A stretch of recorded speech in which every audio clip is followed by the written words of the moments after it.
Hey everybody, welcome to CNA, coolest nerds alive, and we are here to bring you the story of Leonarda Cianciulli, the soap maker of Correggio. So, a little backstory on Leonarda. She was born in 1894 to her mother. Her mother was raped and was forced because of the situation and to avoid scrutiny and embarrassment on both sides. The mother was forced to marry her rapist. This, of course, led her to have a lot of bad feelings towards Leonarda. And she used to tell Leonarda all the time, just like she hated her. They just had a horrible, tumultuous ass relationship, right? So,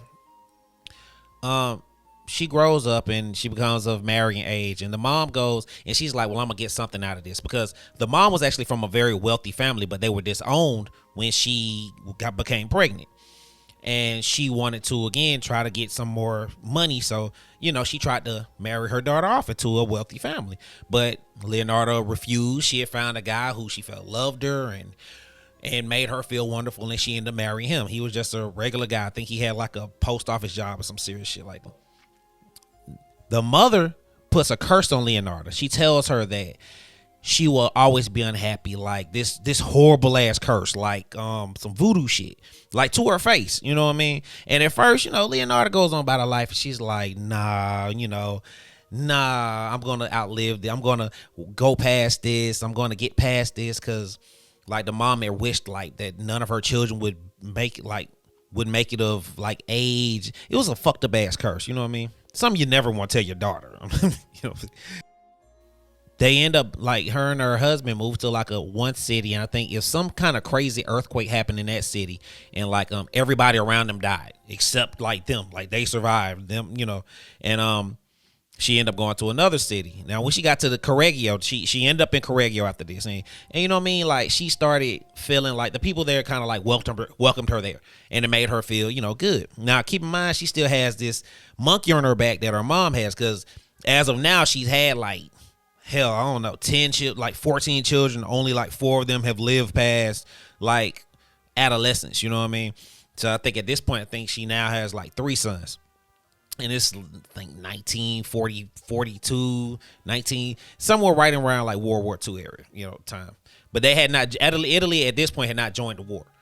So, anyway, so once she gets to this city, she, again, she finds it, she makes it a home, and she opens up a soap shop where she sells soaps. She makes these homemade tea cakes. People come out from all around to eat the tea cakes, and they just know her as this really sweet older lady. Even though, if I'm gonna put this picture up, like that's her, like, but technically she was just a sweet little old lady. As far as they know, she's just a sweet little old lady. And she goes to a psychic. And the psychic tells her, like, she goes to the psychic almost to get an assurance that her mom's curse wasn't real. And instead, the psychic, like, reads her hand and she's like, oh, Leonarda, you're fucked up. Like she was fucked up. Like, she literally, the lady read her hand. It was just like, oh, shit, girl. Ooh, you gonna have a rough life. She told her straight up, like, none of your children will live past, all of your children will die, long story short, and you will end up in I see a jail or a mental asylum in your future. You know what I mean? And she's like, whatever. She takes it and it kind of bothers her, but like I say, now life has started getting better and better. So now she's feeling like, okay, she's doing in the community, she's helping people are coming. She actually starts taking on the role of a psychic in her town, because at that point she almost falls in love with the art of magic and mystic arts, and it's 1930s, so people barter, so people come from far around and they barter for like her teas or cakes, and instead of money they're giving her like these pamphlets on magic and shit from gypsies and shit like that, tokens. And so she really becomes like deeply involved in the psychic life in her, so she becomes like a psychic in the city. So people come from all around to get advice from her on life, you know what I mean? And like, again, all these women are there, they're looking up to her. So, they go to her for like help. And for advice on men, or where can I get a man, or jobs and this, that, and the other. So again, now, up to this point, Everything's good. She feels almost like she's beating the curse. Like she has 3 sons alive of, unfortunately, they're World War II age, but you know, none of them, again, Italy's not in the war at this point. So she ends up finding out that her oldest, or her favorite actually, Giuseppe, she loved Giuseppe. Giuseppe, I love you. I'm glad you're not like your brother Mario and Luigi. I just love you, Giuseppe. Giuseppe, I love you. Mamma mia, I love you too, mama. Like, you know what I'm saying? Like, that's how I always think Italian people sound. So she finds out Giuseppe has signed up for World War II. Now, again, now she's scared because she's like, what the fuck? Like, I'm trying to do everything I can to keep my child out of this shit, to keep my children. So during this time, a lady named Faustina comes to her, and she's again asking her for, like, she comes to her for help. Like, I need a job. Like, I need a job, but I'm not happy with my life. I need a man. And Leonarda tells her, well, you know what I'm going to do? I'm going to reach out to my family. Like, again, keep in mind, the family that her mom got disowned from was a rich family, and they're like in Sweden or whatever. So so she's like, I'm going to reach back to my family and I'm going to get you a job. So sure enough, she reaches out to her family, even though she doesn't want to, because she didn't like how things went down with her and her mom, but fuck it. You know what I mean? I'm trying to look out for people. So she goes and she gets this. She ends up getting in touch with the family, and the family's all like, cool, yeah, we got you. You know what I mean? So she sets Faustina up. Faustina has a job, and you know, she leaves, and she ends up writing all these postcards back home, how happy she is, things are going good, this, that, and the other. Dear Leonarda, thank you so much for helping in my time of need. The city here is beautiful. You have been a great friend and I can never repay your kindness. Forever in your debt. Faustina. So say a couple weeks later, another friend comes, Francesca. So Francesca is like, again, same type shit. Well, she's just a woman down on her luck, a single woman, a widow maybe, and she's just looking for, you know, she's coming to this woman for help because she wants this woman to put her on game. Like, look, I know what you did for Faustina, you know, because keep in mind, she's telling everybody, when she tells Faustina, she's like, look, it's our secret. Now, I don't want you telling everybody, because then everybody gonna be coming for me. But I guess, you know what I'm saying, Faustina might have told Francesca. So Francesca's like, okay, well, she's, all right, cool. So Leonarda hooks her up, reaches out to her family, bam, ends up getting a dope job, and cool, you know what I mean? So bam, she leaves.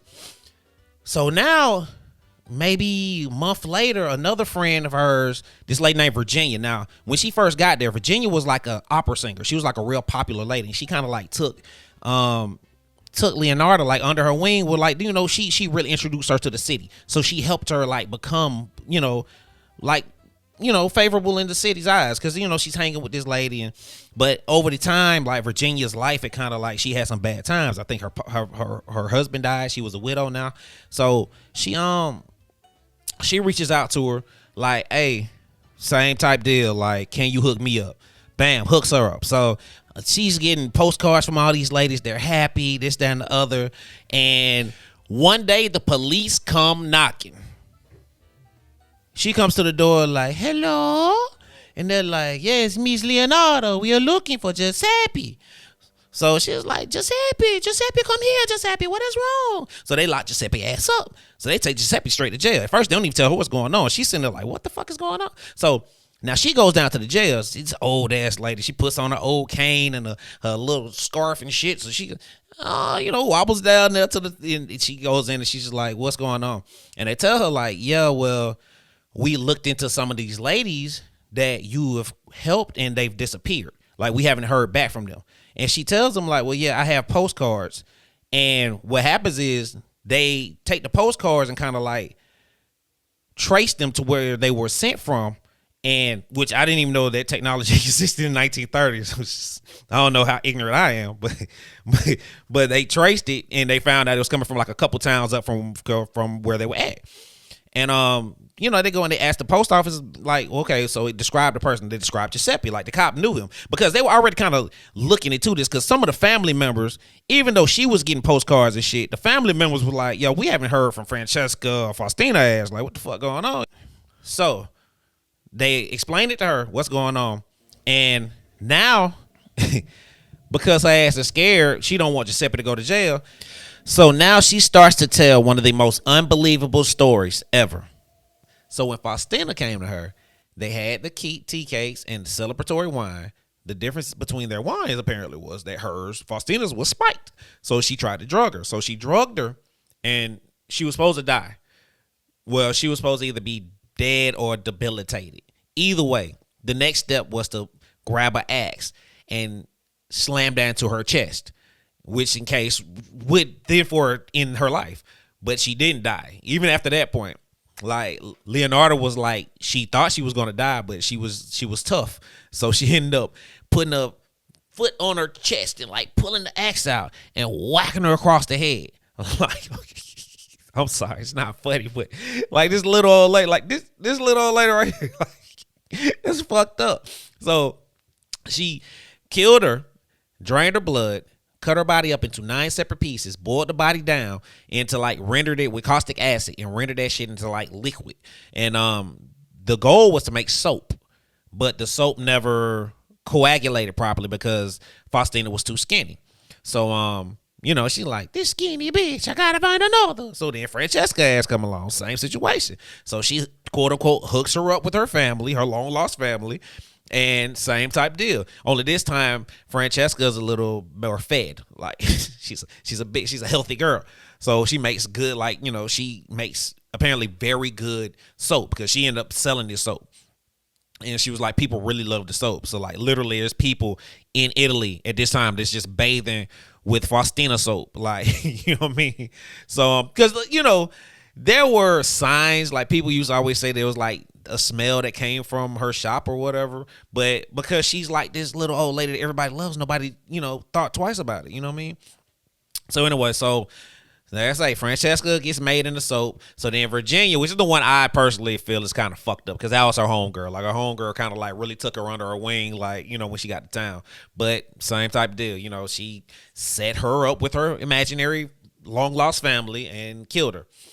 So the police, again, they don't believe her, they not because they just don't, they're looking at her and they're realizing like the physical work that goes into killing a person, cutting a person up, you know what I mean? Because at this point they don't realize that they've been made into soap. They just know they ain't never seen, they have not been heard from since they quote unquote left to meet with Leonarda's family. And again, Giuseppe don't know shit. You know what I mean? Giuseppe in jail, like, completely throw it off because he don't know nothing about nothing. You know what I mean?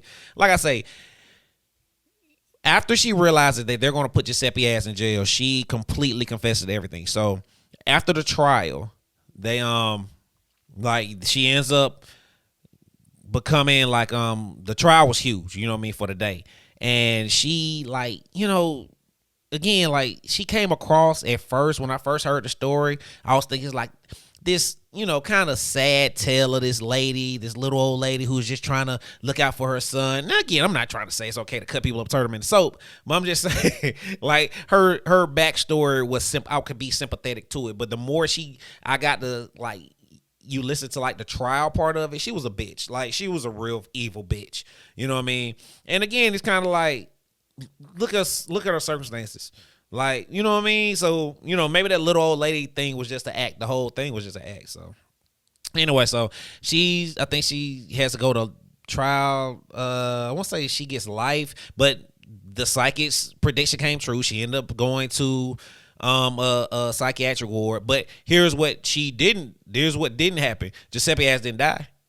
So like, it's like human sacrifice might have saved Giuseppe's life because he didn't go to World War II. You talking about a place where 1 million people would die in a month, and Giuseppe ass made it through, So here's a weird part. So after the case, after the court case and she's been sentenced, they still are just like, we want to go after Giuseppe because we don't believe you did this by yourself. So they take her to a morgue. This is some dark shit. They take her to a morgue and they're like, okay, show us what you did with the body. And they were like, within 12 minutes, she had the fucking whole body dissected, cut up in 9 fucking pieces. And they were like, oh shit, this bitch did it. Like, oh shit, Mamma mia, we got it. You're like, we got it. Like, we gotta get this bitch off the streets. You know what I mean? So, yeah, that is the soap maker of Magaggio. Oh, shit. Wait a minute. I did good up until this point. Y'all will be all right. The soap maker of Correggio. Correggio. I had to really learn some of these fucking, I had to listen to a lot of YouTube. Because now I can't say her name right. I got it right just to say it in the beginning of the fucking story. Cianciulli. Leonarda Cianciulli. But yeah, like this crazy ass story. But anyway, CNA. Coolest nerds alive. Let us know if you enjoyed the story. Please come back for more. And